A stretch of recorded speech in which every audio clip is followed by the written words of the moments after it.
Hey everyone! Let's quickly go over 7 common display interfaces, what they are, and when to use them. 1. SPI Simple, low cost, and great for small screens like wearables. But it's slow, not for high-res displays. MCU faster than SPI. Good for industrial or medical panels.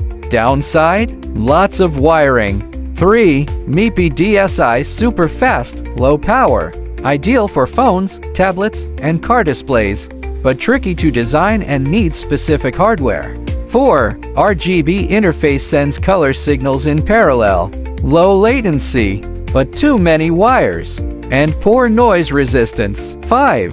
LVDS stable and noise resistant. Used in laptops and industrial monitors. Supports up to 1080p. 6. EDP, a better version of LVDS. Fewer wires, lower power, higher bandwidth. Now common in newer laptops. 7. VBOV by 1, built for 4K 8K displays. Ultra fast, great for TVs and big digital signage. But hardware support is a must. Quick recap. SPI MCU, small or simple screens. RGB, low cost, low res. MIPI, high res mobile and car screens. LVDS/EDP, laptops, industrial use. Vibo, large, ultra high res displays.